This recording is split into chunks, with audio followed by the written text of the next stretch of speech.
he's ever gonna be okay? I left my mark. Believe me. You bastard. What? You gonna shoot me? What's the point? I'm going to prison. You got me. I don't understand any of this. And you never will. Don't worry. Maybe you'll see me again, Agent. Maybe in the mirror.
Rose knew that Rusty was in love with her, and she liked him too.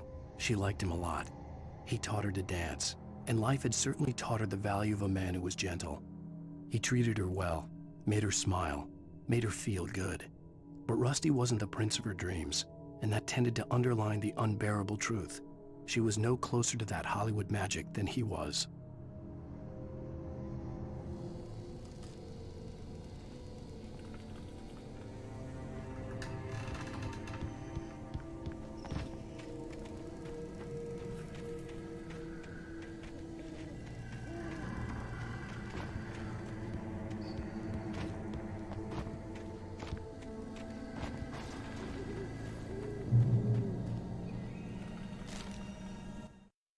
The air in the visitor center was heavy with an awful smell, as if some rotten drowned thing had crawled up from its grave. Rusty kept coughing blood. My eyes were drawn to the twisted shape of his broken leg. The attack had been vicious. Max whined in his cage. Rusty's eyes were wild with fear and terror. He gasped, "Mr. Wake, it happened just the way it was on that page."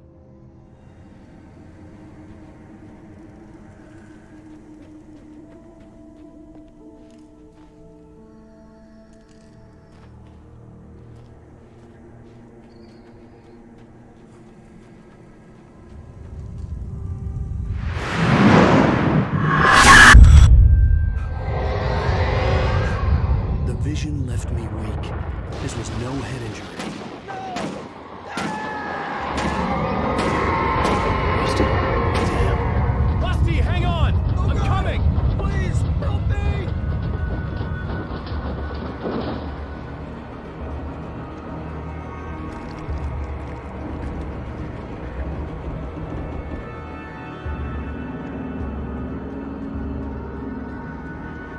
Anybody? Help me! Help me! Can you hear me? Anyone? Please help! Help me!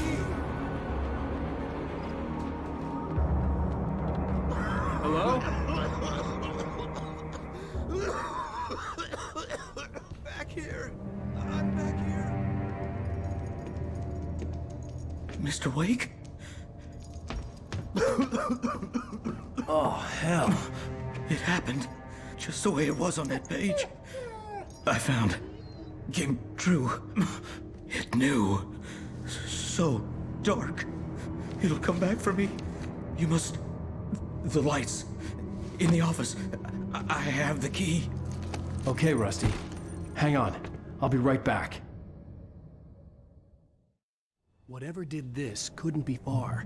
Rusty had found a page from the manuscript. It would help me understand what had happened. Shh. Good boy.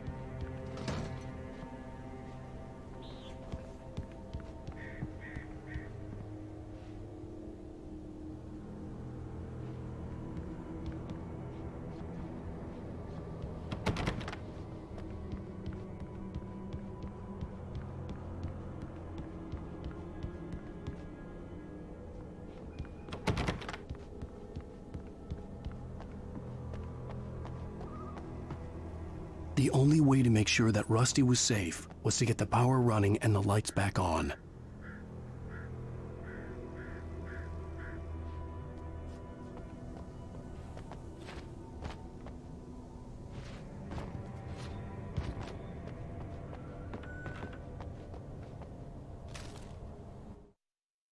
The visitor center was sturdy, but the impact turned the front of the building into splinters.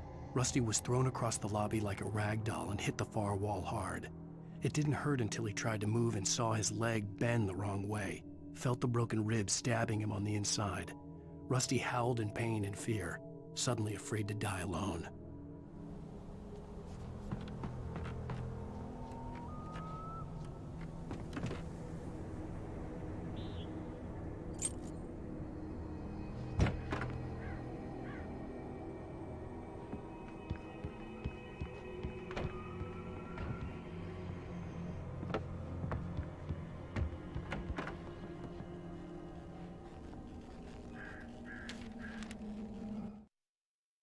At the last instant, I changed direction and threw myself down.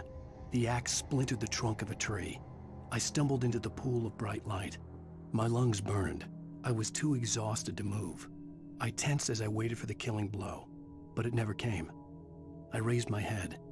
Nothing moved in the darkness beyond. For the moment, bathed in the cold light, I was safe.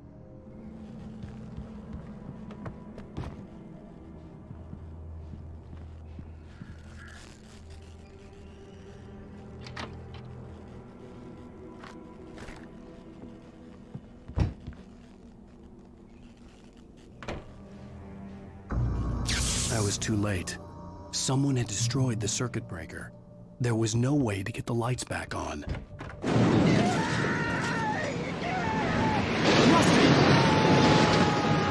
Rusty!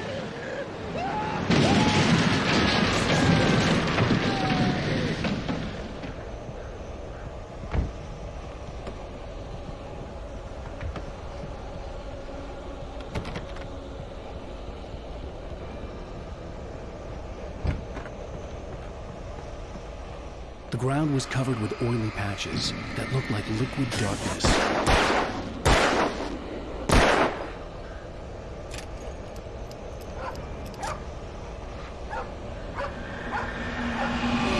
Just need hunting licenses.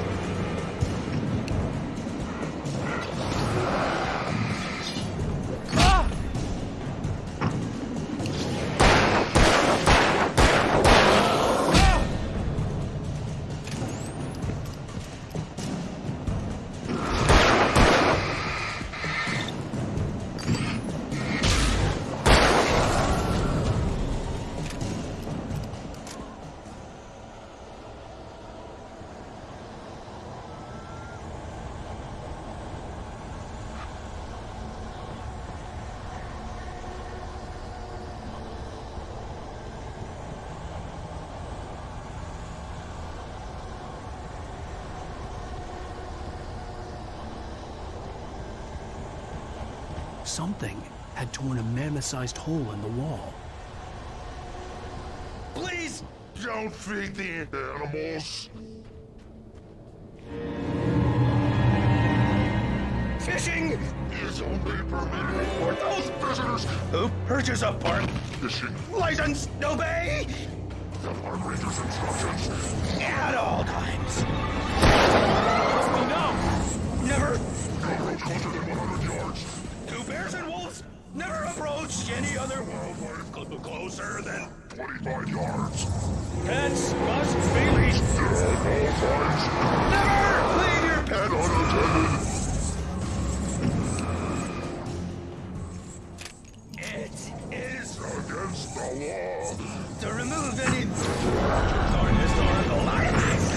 falling apart.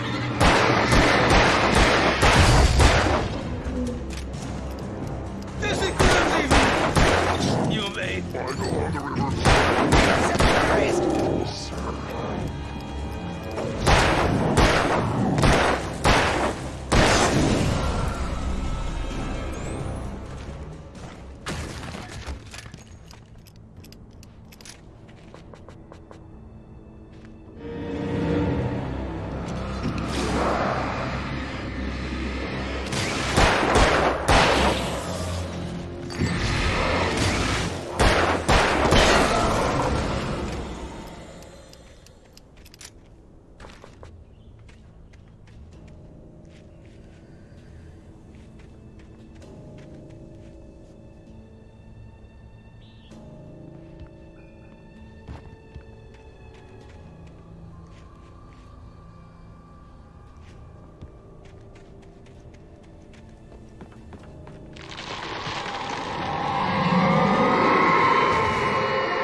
Forget about it, Barry. It's just me going crazy.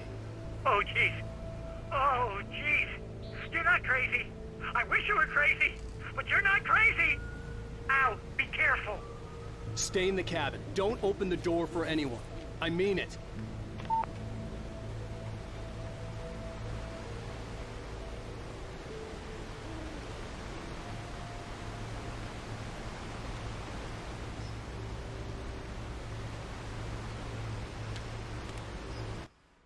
In that last instant of consciousness, Rusty thought about Rose. He was older than she was. Rose was barely out of her teens, but she made him feel young and forget what a train wreck his long-dead marriage had been. He still wore the ring. He'd been waiting for her to tell him to take it off. Now she never would.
Lover's Peak was at the far end of the nature trail.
Nobody in Bright Falls seemed to know where Al was, but Rose, the waitress at the diner, had seen him.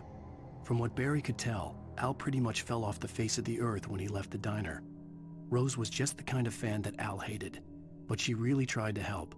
She was smart too, knew a lot about what was going on in the town, knew a lot about Al, even knew who Barry was. Barry liked her. That was no big surprise. When it came to women, Barry and Al rarely saw eye to eye.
I turned the corner, afraid of what the flashlight's beam might reveal.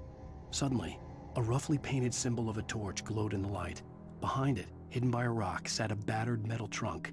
It was here for a reason, packed with supplies, batteries, flares, ammo, things you need to make it through the darkness of the night. Something left behind by someone who knew what I knew, and more.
Agent Nightingale didn't want to be in Bright Falls. These little communities revolted him, and he didn't like the trees or the coffee. He now knew that impossible horrors lurked behind the storefronts and smiles. He desperately wanted to turn the car around and just drive until he passed out or ran out of road and booze. But he had a job to do. He had a rider to catch, at any cost.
We gotta get moving. More of them coming. That flashlight's kid stuff. The flares will keep the bastards away.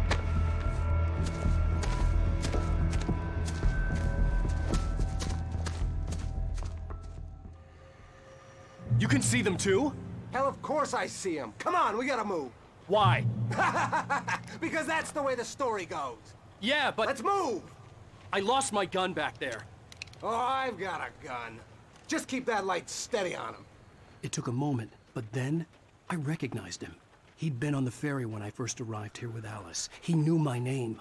We were headed in the direction of Lover's Peak. There was no way this was a coincidence. He was the kidnapper. Come on, Wake! You better keep up. You set him up, and I'll knock him down, Wake.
Wake.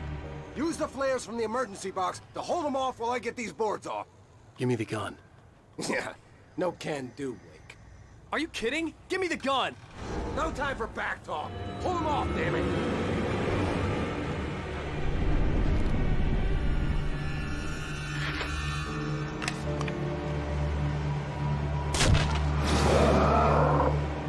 Just a little longer. Scare them off.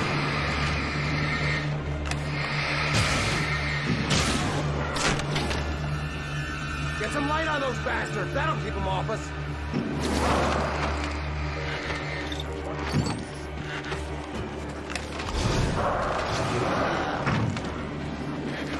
Just a little longer. I almost got it. Okay, it's open. Move it or lose it. Monster! Stop fighting me!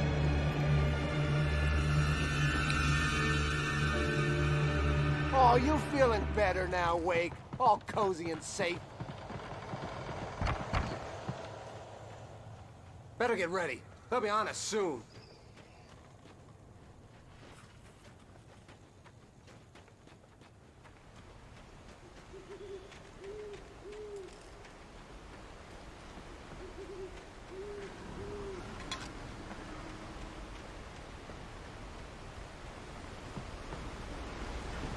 This is it, Wake. The last stand. There's more flares here. Get ready. We fight them as long as they keep coming.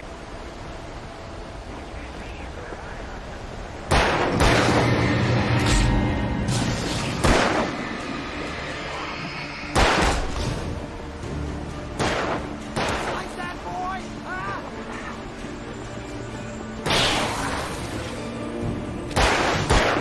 That's all. Yeah, that's right. There.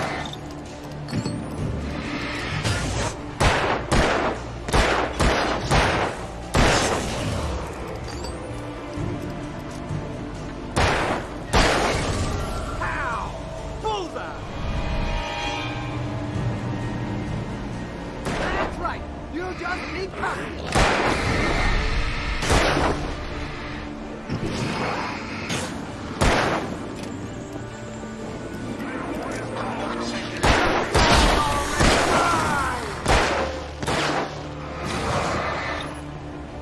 Stop moving!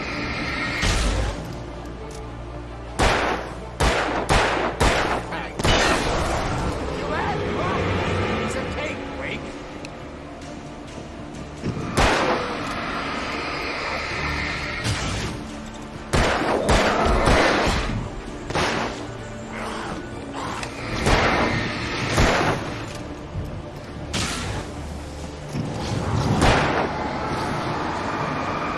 What I got for you?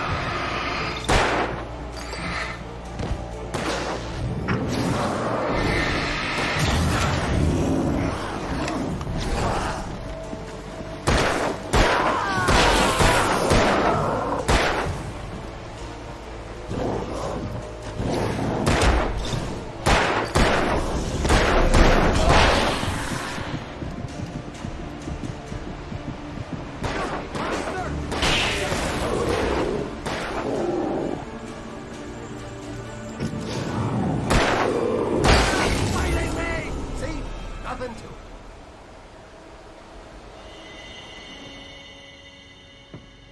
Let's cut the act now.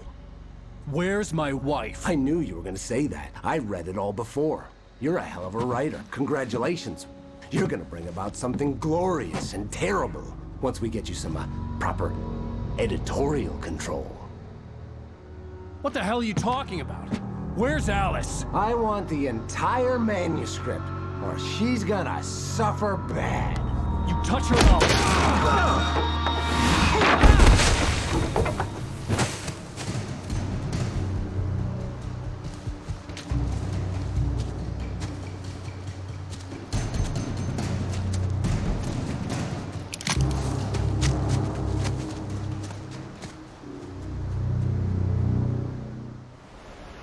You're gonna give me the manuscript or you'll be sorry. No! Come back here! I swear I'll kill you if you hurt Alice! Do you hear me? Come back here! He had Alice, and he wanted the manuscript because he thought it held some magical power. But I had no manuscript to give him. I had to get back to Barry and figure out my next move. On more than one occasion, Alice had tried to explain to me how it felt to be afraid of the dark. To her, darkness wasn't simply the absence of light, but something more tangible than that. It was something you could touch and feel.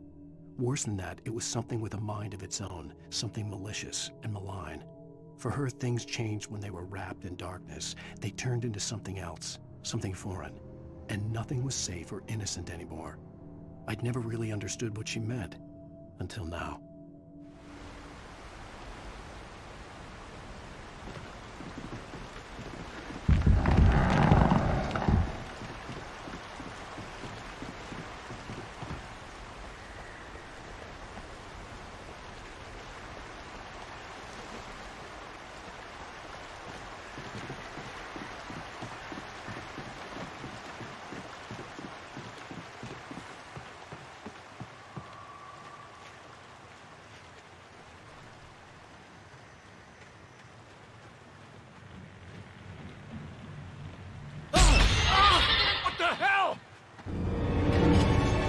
Rusty had warned me about these traps. It hurt like hell. I was stuck.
Sarah didn't care about the legal threats Wake's agent had made.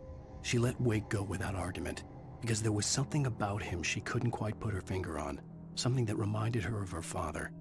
She didn't think Wake would hurt his wife. Then she thought about the way he waded into Hartman, that hair-trigger rage flaring up without warning.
The night had been one desperate situation after another.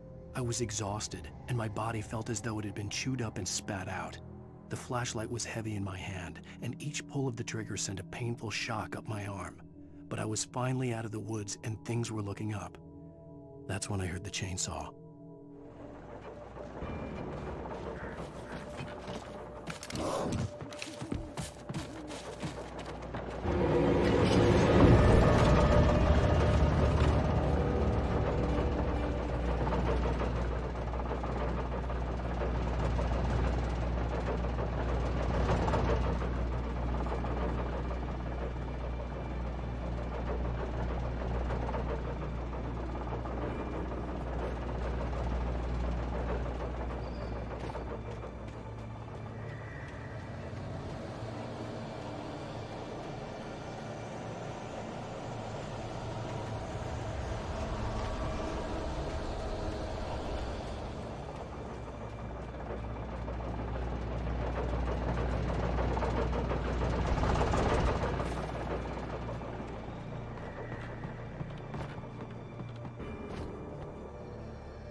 I had heard the plane fall.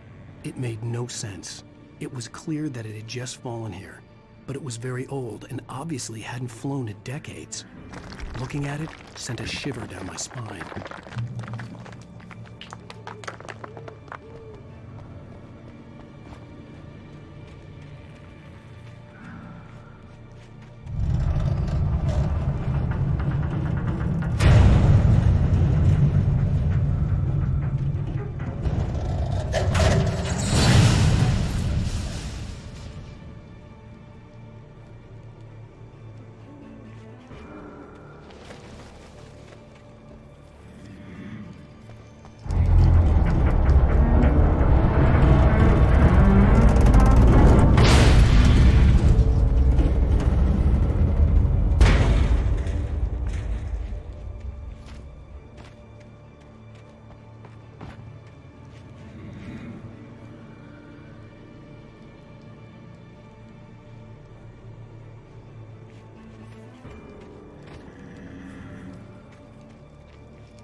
Acting your own affliction, Sam.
The logging site was a mess.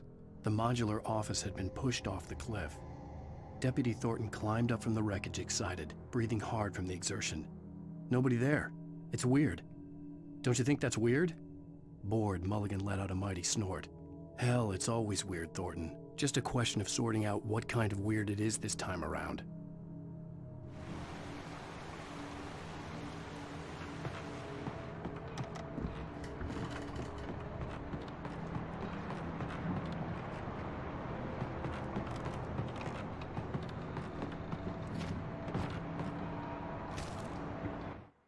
When Barry saw the darkness attack the visitor center, it made him a believer. The men Al said he'd shot, they hadn't been just locals on crank. Somehow the world had changed, like the channel had been switched without warning. You think you're watching a sitcom, and you're really watching a horror show. When the birds started attacking the cabin, Barry wasn't surprised, just terrified.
Be aware of Widowmakers.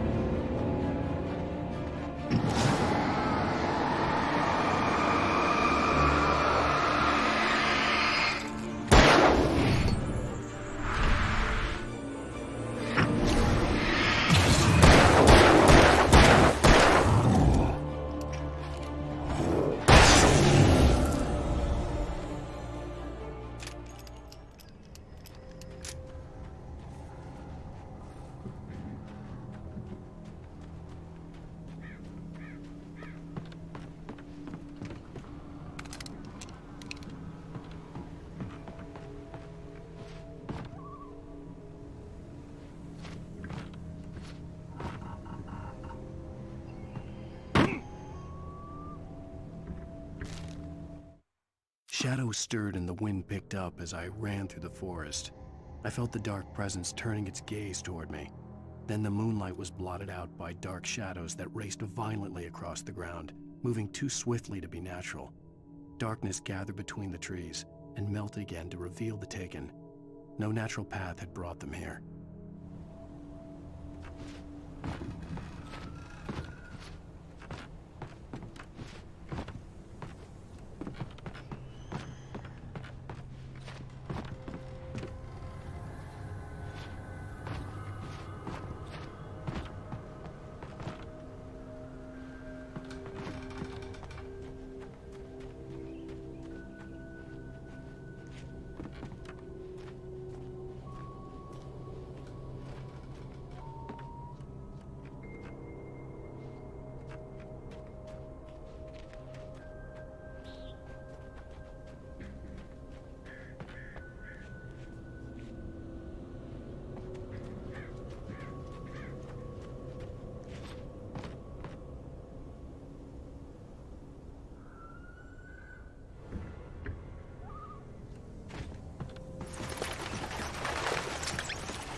Logging is a hazardous occupation.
Barry?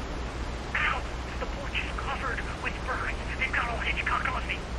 Stay out of sight. I'm on my way. Don't open the door. What am I, crazy? Stay hidden. I'll be there soon. Just make sure you keep the lights on.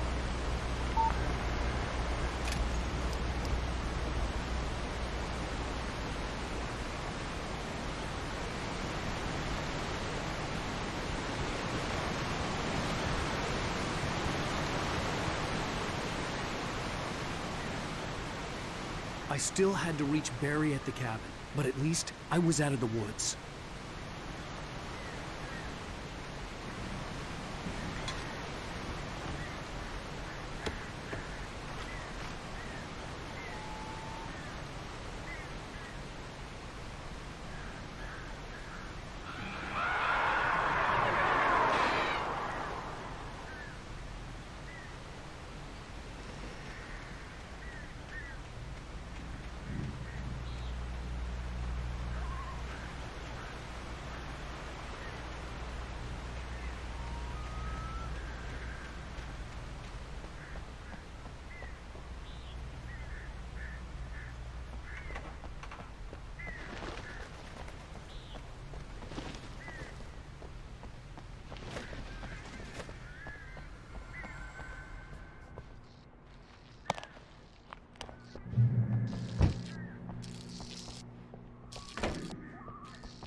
A story is not a machine that does what you tell it.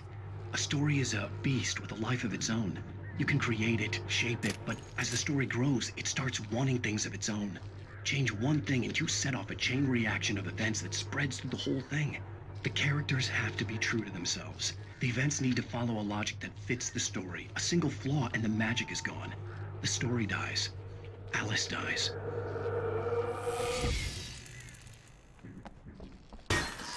You can learn about nature and yourself.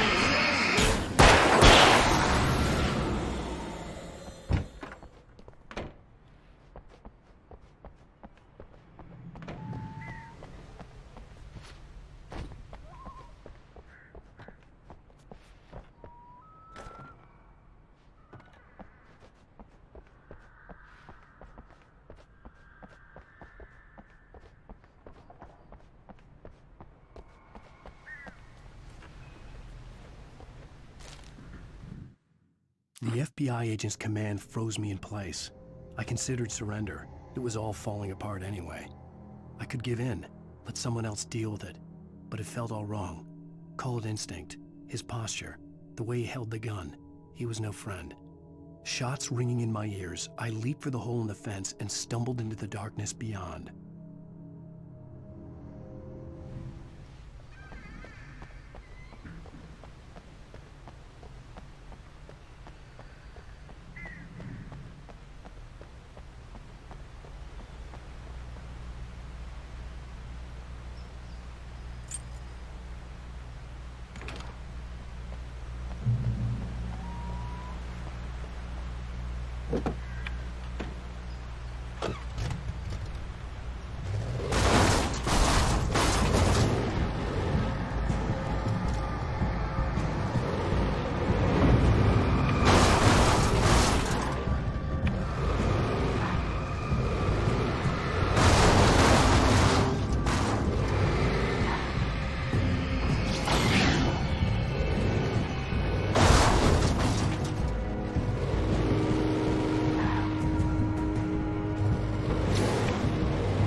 flare gun was probably the best weapon I could imagine against the dark things I was facing.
It was the kidnapper.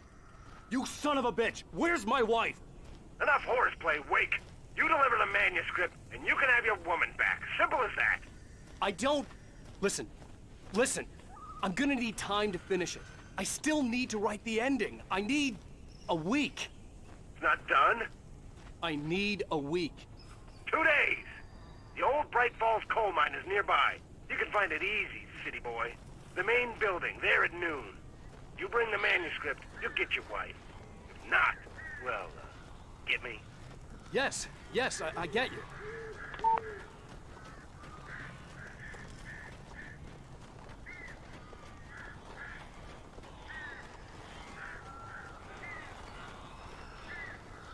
Barry had talked about birds over the phone.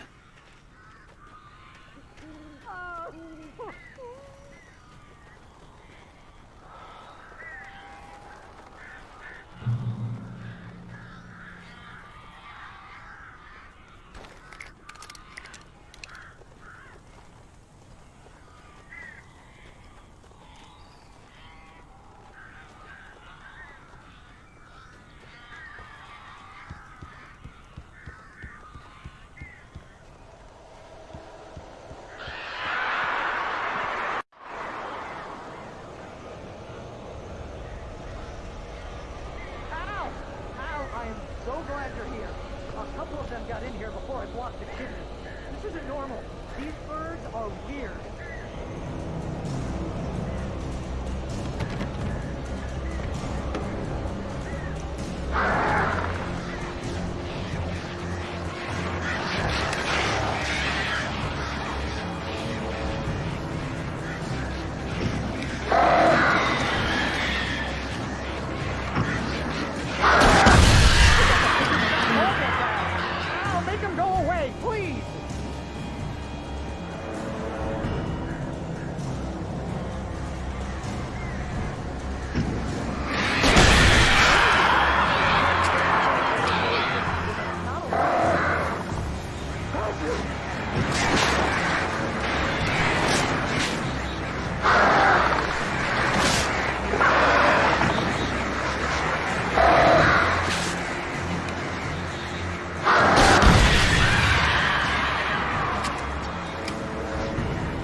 Al.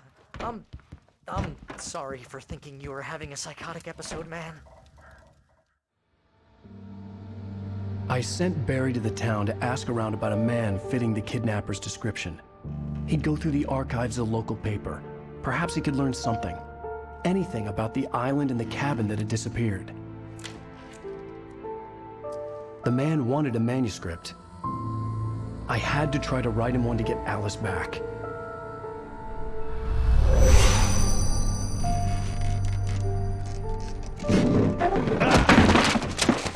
For me, the supernatural had always been nothing but a metaphor for the human psyche, a tool to use in writing fiction. Now, it was happening for real, and I couldn't put a single word on paper.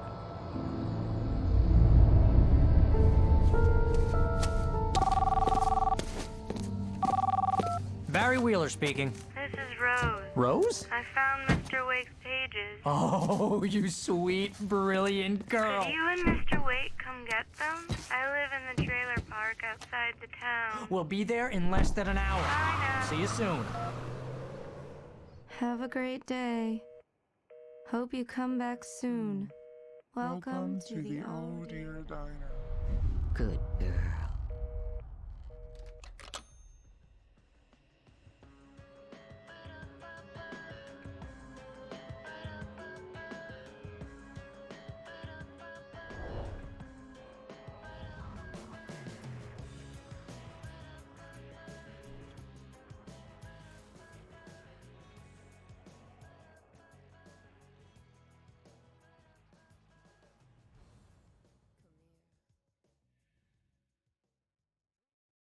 Previously on Alan Wake, Alice has been kidnapped. Alan, please help me. Alice? You'll do exactly what I say if you ever want to see your wife again. I can't tell anyone except my agent Barry. Damn it, Barry, they'll kill her. You're my best friend, and I'm worried that you're not right in the head. The ransom is a manuscript I supposedly wrote that's coming true before my eyes. It happened just the way it was on that page. So dark. I have found only a few scattered pages. I want the entire manuscript. The deadline is in 2 days. I found Mr. Wake's pages. Good girl. How the hell did she get her hands on the manuscript anyway? I don't know. She's resourceful. I told you were too hard on her. Listen, I found out all sorts of interesting stuff while I was digging around. Yeah. Mr. Wake, it's Sheriff Breaker. We have an FBI agent here, Agent Nightingale. FBI? He's anxious to see you. You'd better come to the station. Okay, I'll be right over, Sheriff. Let's make this quick, huh? Help you folks? Name's Randolph. I'm the manager. We're looking for Rose. Works as a waitress down at the diner. Rose, sure. Nice girl. Who wants to know? I'm Alan Wake. The writer, huh? I heard on the radio you were visiting. Well, I'll show you her trailer. That Rose, she's a nice girl. Always pays her rent on time. As I was saying, Al, I found all sorts of weird stuff from the local newspaper's archives. This place is crazy. Disappearances, mysterious deaths, urban legends come true, and get this, most of this stuff takes place around Cauldron Lake. Well, you ain't wrong, mister. The Indians thought the lake was a doorway to the underworld. I'm the God-fearing type myself. I don't hold with that sort of thing. Yeah, okay. Anyway, there was an island there owned by a guy called Thomas Zane. Now, some of the articles I found about him make him out to be a famous writer, but I ran a bunch of searches, couldn't find a single thing he wrote. Zane was heavily into diving, so much so that the place came to be called Diver's Isle. But the volcano under the lake erupted in 1970, and Zane went down with the island. Yeah, how about that? It was there in the morning, as if it had fallen from the sky. But it would take a tornado to lift something like that. We're damn lucky it didn't crush any of the trailers.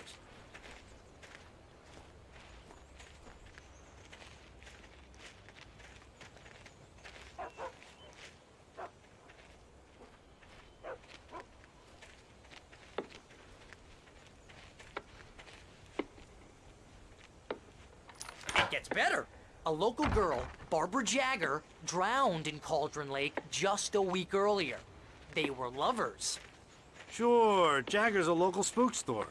The Scratching Hag comes for you in the dark. Childish stuff like that. Anyway, Al, I'm just getting to the best part. All of the articles about this stuff were written by Cynthia Weaver. I asked around, and she's that crazy bag lady you met. What, the lamp lady? She can be a little loopy, but she's not homeless or anything. Yeah, anyway, she knew both Jagger and Zane before they both died, and she had some kind of a breakdown.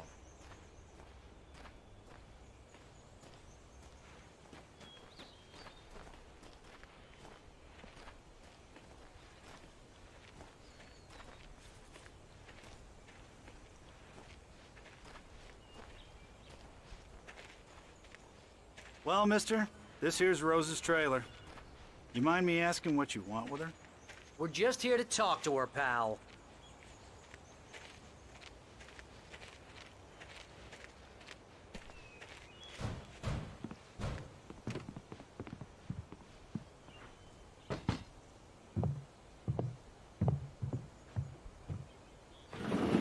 Welcome to... Oh dear. Mr. Wake. I'm so glad you're here. Rose, you have my manuscript? Oh. Oh, yes. Yes. Please, come in. Hey, this is really good. Rose, Yes, my manuscript. I really need it. I understand. I know what you need. A muse to inspire you. Oh, for Barry. She doesn't have anything. Yeah, hey, Al? Al, what's... Oh... Barry! What? What?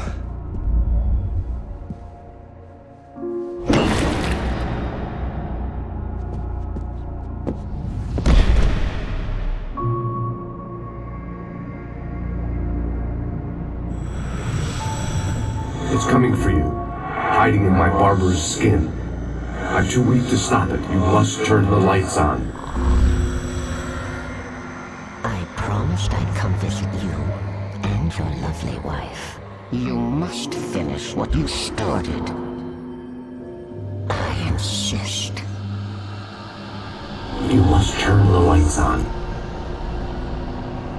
Turn the light on. Back to work, boy.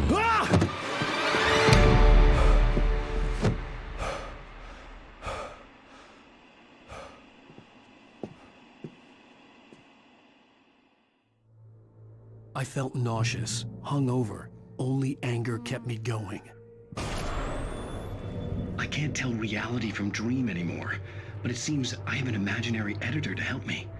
She's an old woman in a funeral dress. I call her Barbara Jagger. She's very strict. I'm writing faster and faster. My manuscript is being heavily revised. The edits are getting very aggressive, and each day there's less of me and more of her. I hate it, but I know she's right. She promises me I can save Alice this way. She knows more of this than I do. About the complex incantation I'm attempting. About this place. She's worked with another writer under similar circumstances, Thomas Zane. The genre of the story seems to be shifting. It's turning into a horror story. I'm getting close. I can feel it.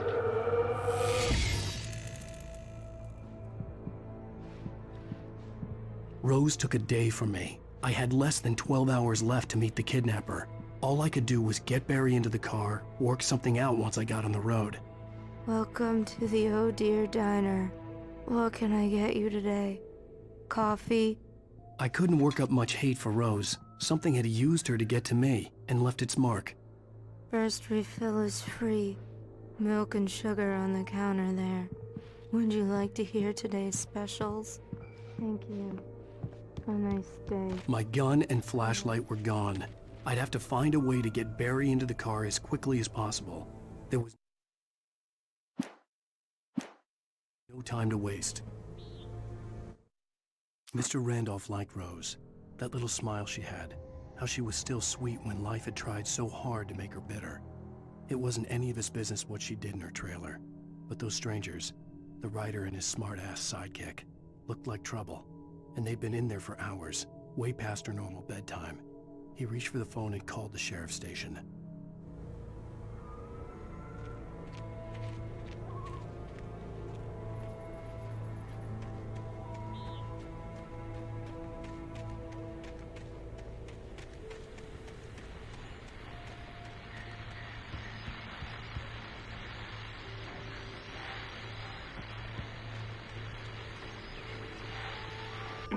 I just stepped outside to catch a breath of fresh air, and let me tell you, the weather's getting heavy. Nights like this make me especially glad I'm here talking to you and not home in bed. Once the weather takes a turn like this, I can't sleep at all. It's all tangled bed sheets and dark thoughts, punctuated by the occasional plunge into nightmare. Is it just me? Well, perhaps it is. But I hope I can make the night a little bit easier to get through. Caller, you're on KBF FM. Hey, Pat, it's Walt Snyder. What's on your mind, Walt? Well, I ain't the way you are, but, well, I can't sleep either, you know? I just been staring out the window here, trying to make sense of it all, but, I ain't been drinking either, you know? I just... Well, you sound like a man with a problem, Walt. I had a, argument with Danny. You know, Danny, and, then I got in trouble with the law. You know, I'm just, well... I heard something like that, Walt. Yeah, well, you know, Danny's my best friend, and, they let me out on bail today. And now I'm just alone here at the window, you know, waiting. Man, and there's something in the air tonight, man. I was just outside looking up at the sky above our broadcast tower thinking the same thing. What are you waiting for, Walt? I don't know. You know, something's gonna happen. You know, I think I better go. Well, Walt, maybe... No, thanks, Pat. Well, good luck to you, Walt. Hang in there. Let's take a little break, folks. This weather's really something else, huh? How can I be sure?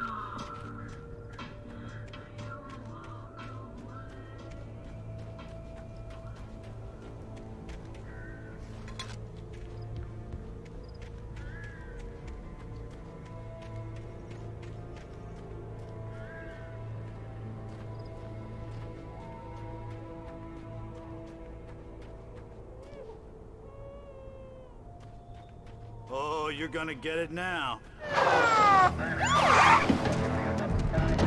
God knows what you've done to that poor girl.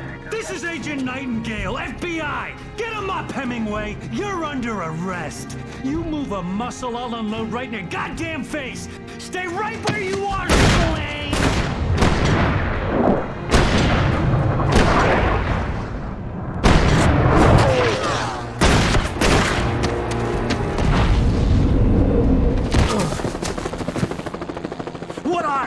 I'm standing right here, you goddamn maniac!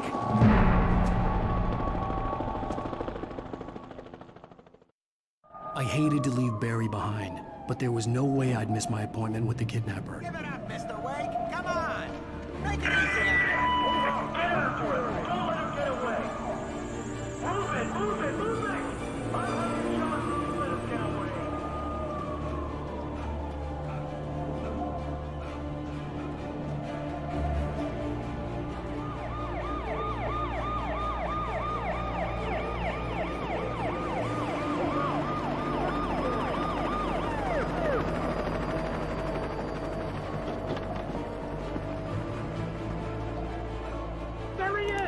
We have the suspect in sight! Okay, men, keep your eyes peeled. He's gonna try to make it through here. Where did he go? Oh, damn. Whoa! There he goes! Stop! Fan out! He was right there!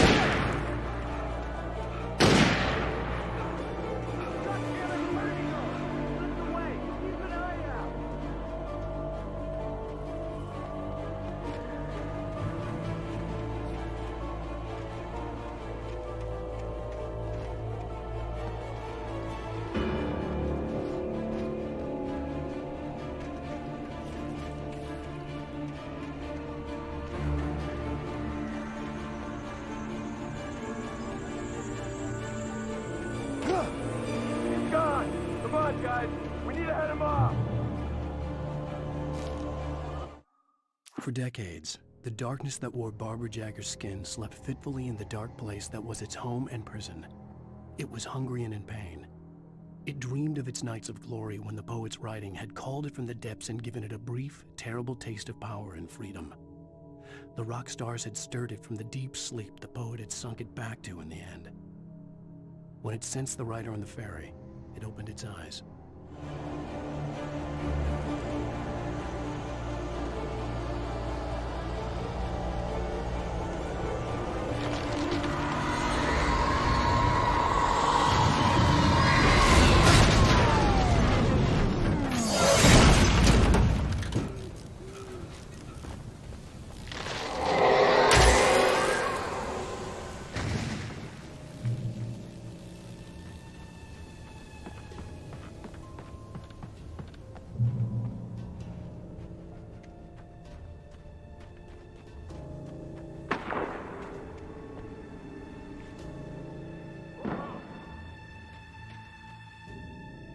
Search the area.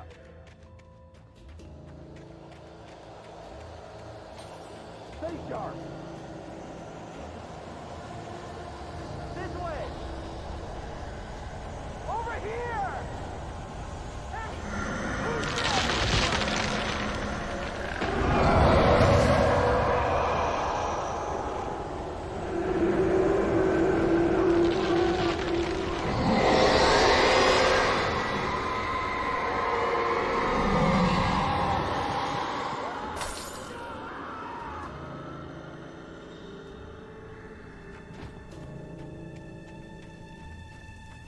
This horror was everywhere I went, circling me. The cops didn't stand a chance. They were after a writer, not a monster. I've lost contact with most of the men you assigned to me. It's Wake's doing.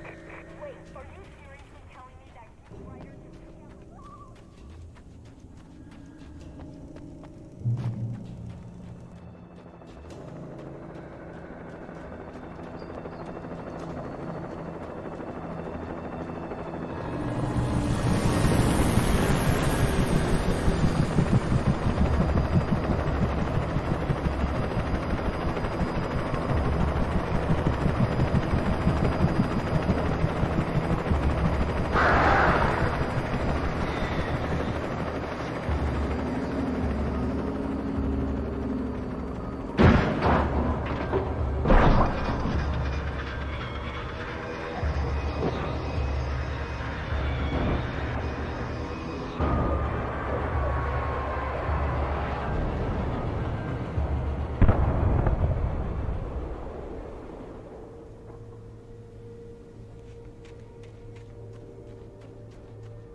This is James. Mulligan, Thornton, come in. Over. Thornton here. James, we got both Wheeler and Rose in custody. They didn't put up a fight or anything. Why, hey, what are you doing? Come on. Sit down and give me that. Jane, Mulligan here. Over. Go ahead, Mulligan. Over. We got Wheeler and Rose here. Wheeler's drunk or hopped up on something. Speaking of which, that Fed had a pretty distinctive whiff of Otis Scotch about him, if you know what I mean. Over. I don't have anything on that, Deputy Mulligan. Over. Well, whatever. being plain weird here. You better get Doc in to take a look at both. Over. Gotcha. You better get them here quickly. The Fed's gonna want to interview Wheeler. Over. Oh yeah, I bet he does. Looks like they have a lot in common. Mulligan out.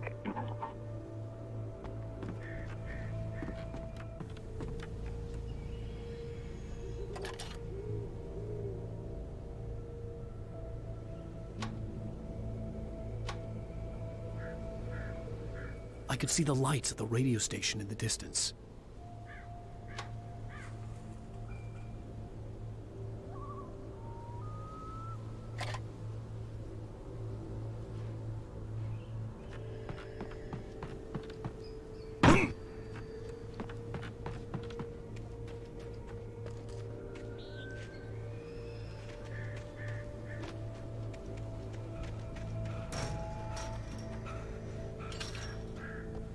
I imagined that the broadcast tower in the distance was part of the local radio station. Maine seemed like a decent guy. Perhaps he could give me directions to the coal mine.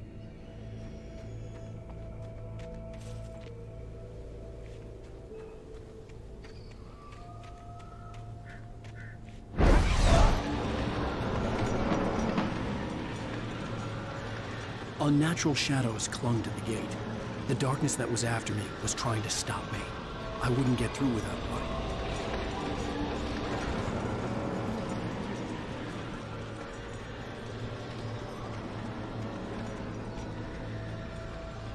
There was no power to the searchlight.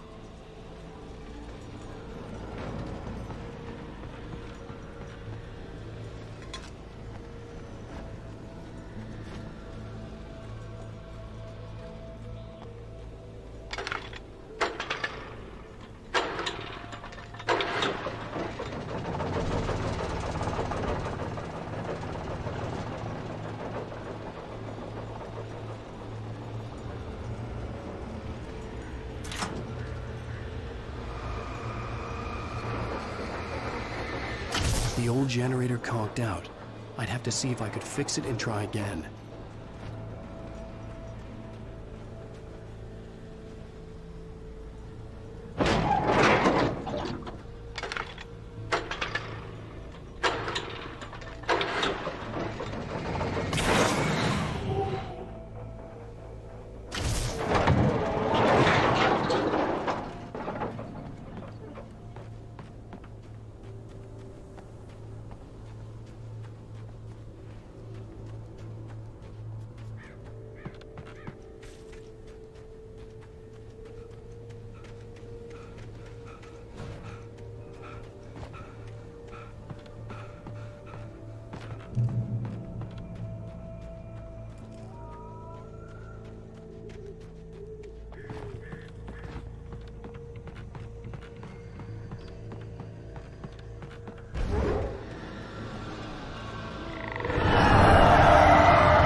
It took me a moment to recognize the flashbang grenades.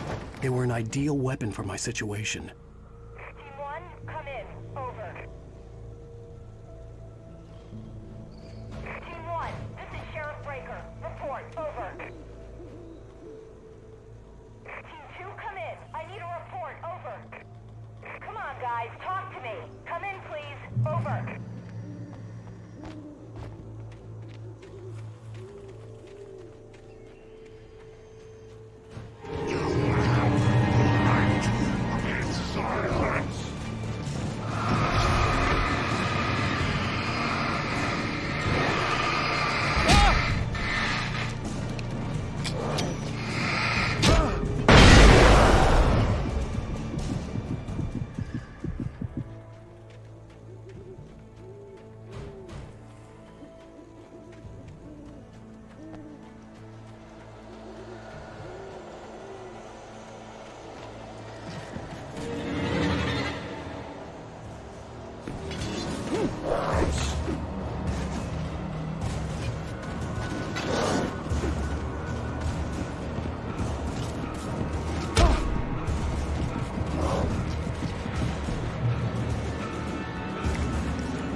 another call. You're on KBFFM with Pat Maine. It's Milt Peabody, Pat. What's on your mind, Milt? Well, I live near the trailer park, Pat, and there's a big ruckus going on over there. Well, that's just up the road from me, too. What's going on, do you know? I don't know, but there's a bunch of police cars there, lots of sirens, a helicopter buzzing around, and I think I heard some gunshots. Gunshots? Yes, sir, like from a pistol. So can you find out what's going on? Because it's just next door and they're popping off guns there. They're still shooting? No, it was maybe 10, 15 minutes ago. It sounds serious, Pat. I'm telling you, it don't sound like no party. Well, I'm certainly going to give the station a call, Milt. Okay. You'll hear it here as soon as I hear from them. Okay, thanks.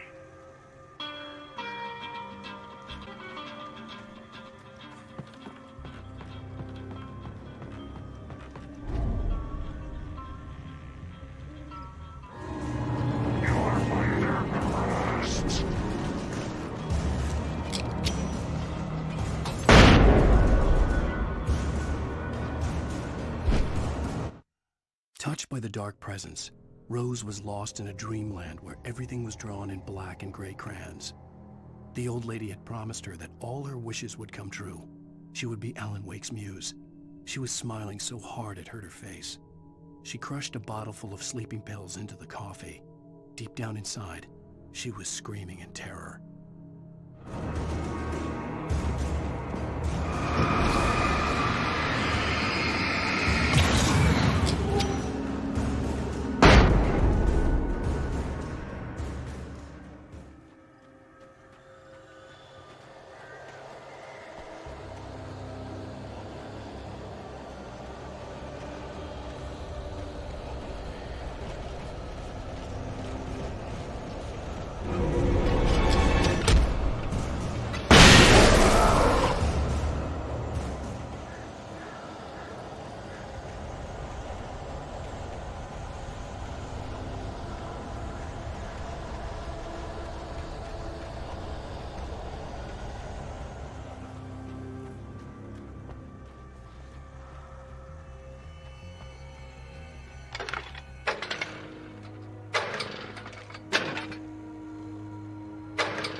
I hoped Maine could lend me a car to get to the coal mine.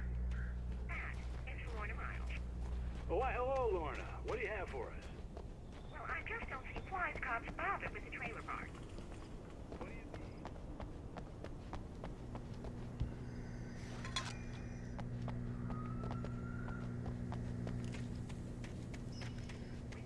Resources on those people. Well, Let the trash sort themselves out.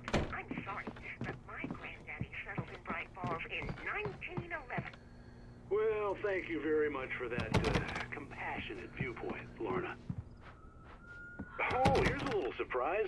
The famous writer Alan Wake just walked in. Folks, I'm going to see if I can talk him into an interview. Come on in, Mr. Wake. Oh, I'm so glad you could find the time to do this, Mr. Wake.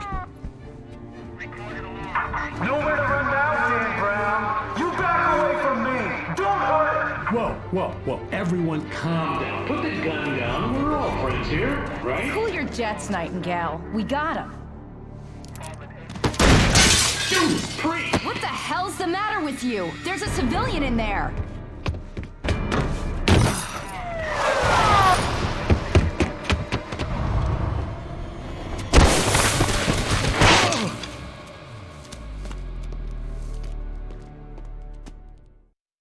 I'll get you yet, even if it kills me. You hear me?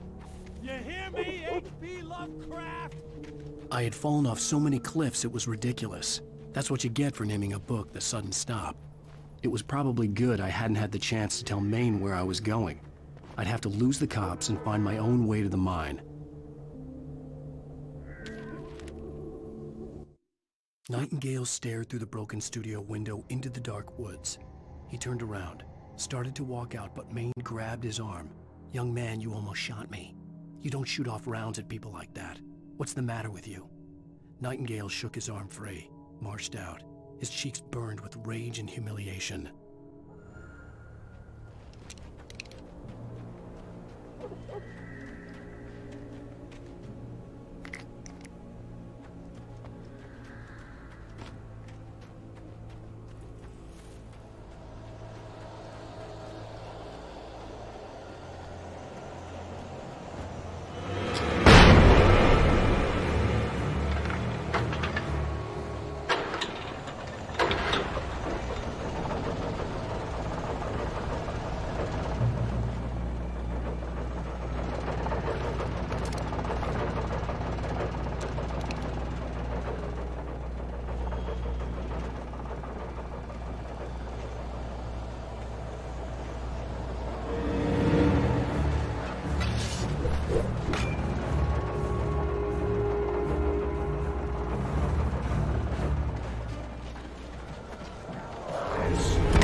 There was no sensible reason for the power company work lights to be here.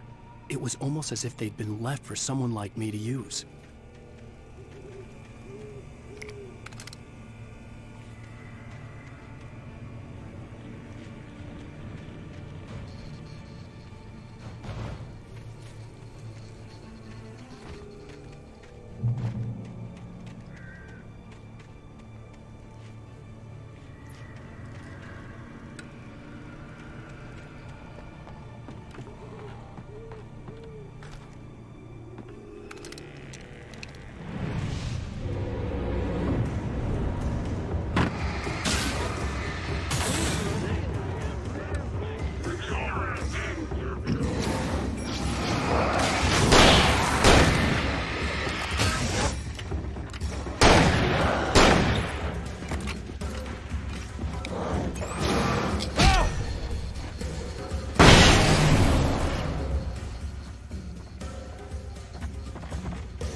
bulldozer's engine roared to life. Mud and rocks flew as it fought for traction.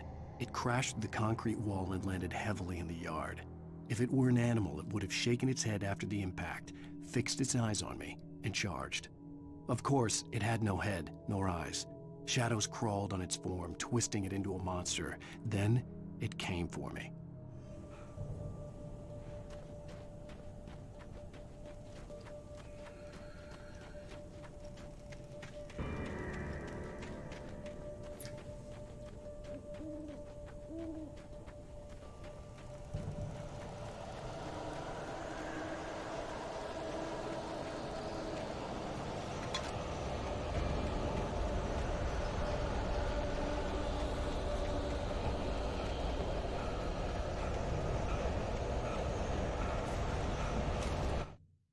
Sarah trusted her gut, and her gut said Agent Nightingale was an asshole.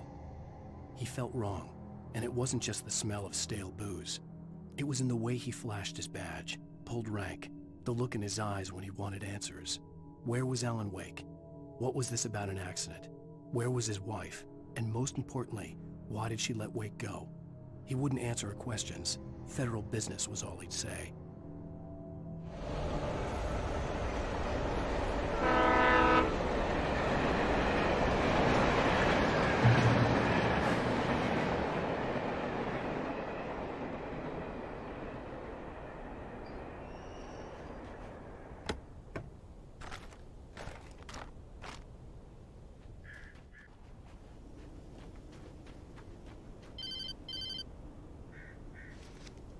Hello?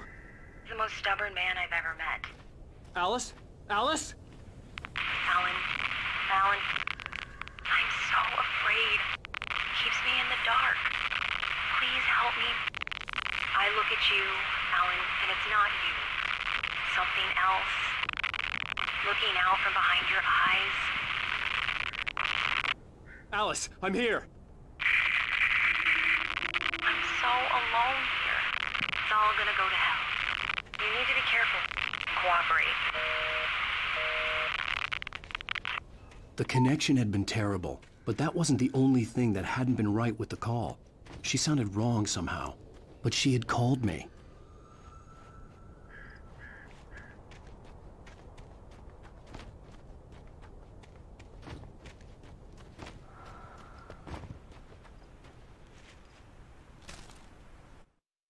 The pipe wrenched itself loose from the bridge's steel framework. Wrapped in darkness, it floated in midair, twitching. For a moment, I didn't understand what I was looking at.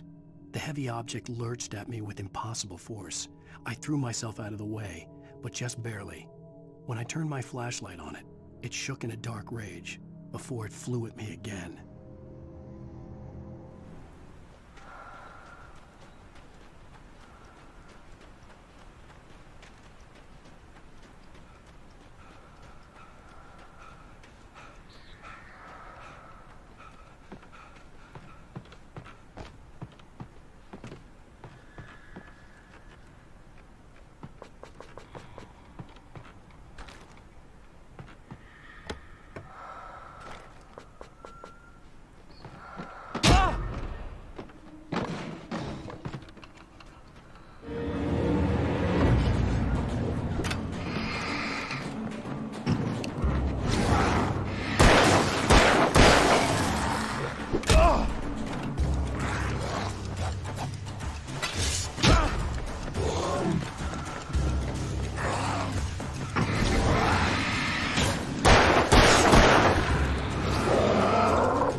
I could see a railway bridge up ahead, and a warehouse of some sort on the opposite shore. I hoped I could find a car from there.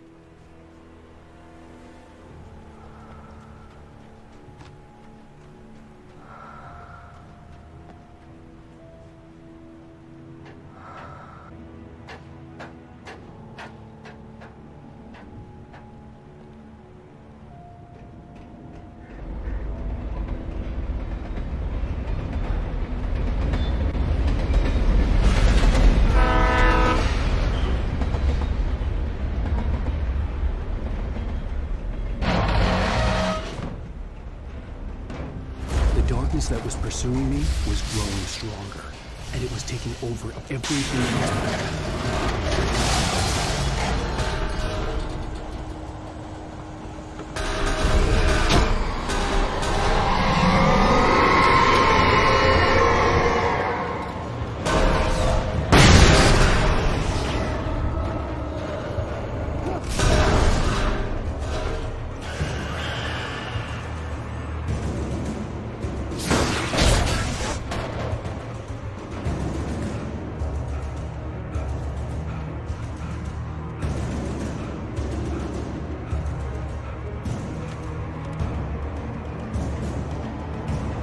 As a teenager, just starting to get interested in writing, Stephen King had been a source of inspiration to me. I thought about all the inanimate objects that had come to life in his books. No one is safe in a good horror story.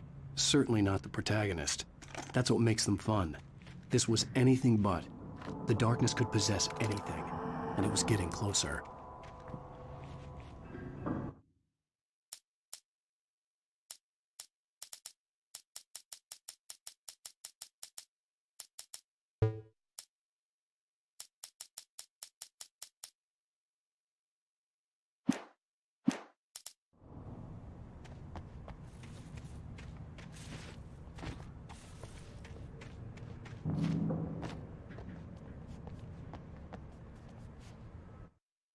I slammed the door shut right in his smug face. He pleaded for me to open the door. True to form, the asshole actually thought I would obey. I had no sympathy left, no guilt either, not for him. I took a moment to savor the scream.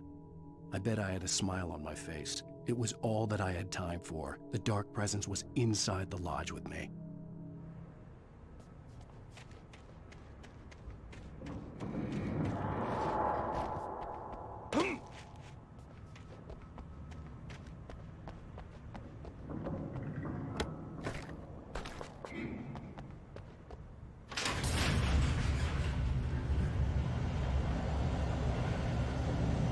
Did you call 911?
Take the facts of our existence for granted, unaware that they are merely a thin veneer of desperate self-delusion, covering a vast cosmos of madness and horror.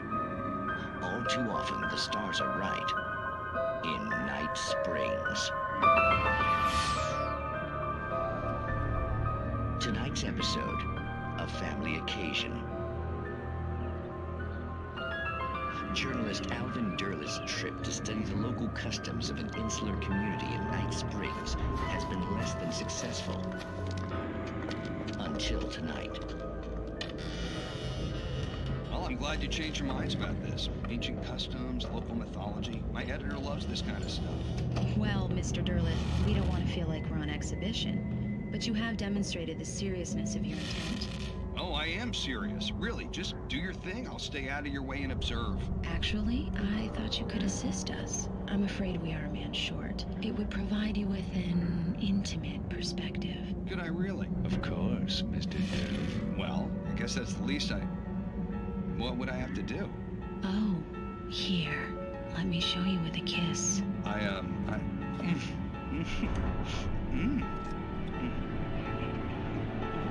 What did you have?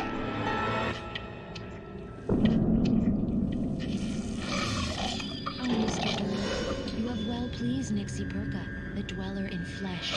Your body shall host his 1,000 men, and all shall be glory.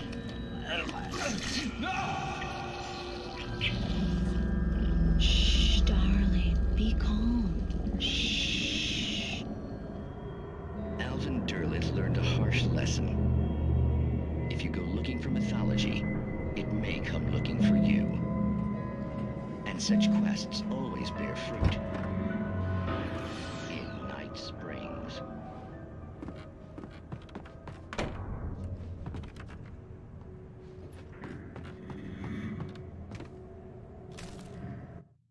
The darkness surged towards me, sucking everything loose from the ground into its depths, tugging at my clothes. I saw the flare the kidnapper had dropped and threw myself towards it just as I felt my feet leave the ground. The darkness embraced me with the force of a tornado. Somehow I managed to light the flare. The darkness roared and cast me away. I fell toward the dark waters of the lake far below.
Never been this glad to see the sunrise. I had a couple of hours to get to the coal mine.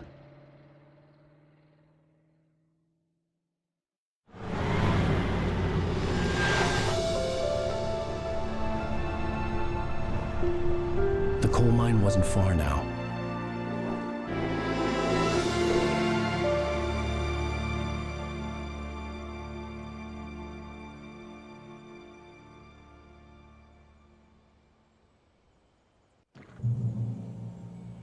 Today, I would meet the kidnapper, and he would give me Alice. I wouldn't give him any other choice. A drowning man will clutch at a straw.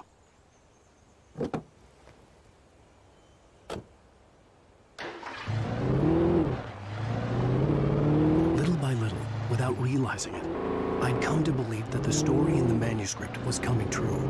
The current of its narrative had taken me deeper and deeper into dark waters. Alice had been taken from me. Barry was probably in jail. I was a fugitive from the FBI. The whole world taken over by the dark presence was trying to destroy me. It all felt real, but it matched a textbook case of insanity.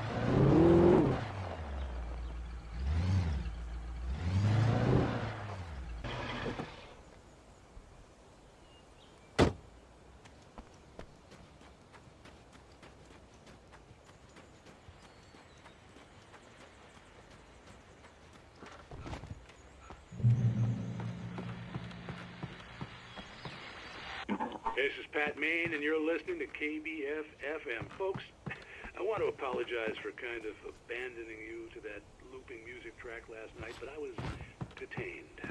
You see, I encountered a big-shot G-man with an itchy trigger finger who could use a lesson in manners and a boot in the ass, not necessarily in that order either. Now, folks, I know I'm not being very informative here, and I apologize for that. I really should just keep quiet, but I'm just so peeved right now, because some people just shouldn't be carrying badges. I'm just glad that our Sheriff Breaker was there to straighten things out. And if someone I met last night is listening, let me just say, I'm sorry if my mouth got you in trouble. I'm pretty sure you're not the bad guy here. Godspeed, son. I hope you know what you're doing.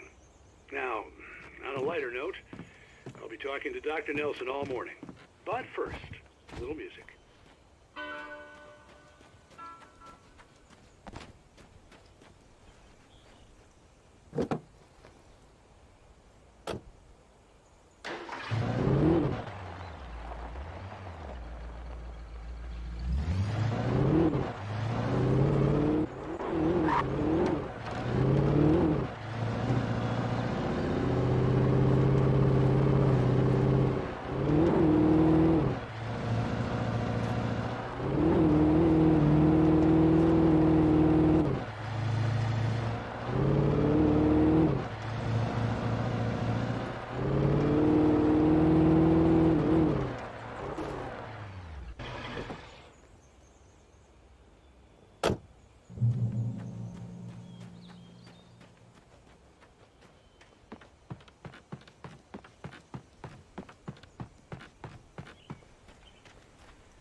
Welcome back to KBF-FM.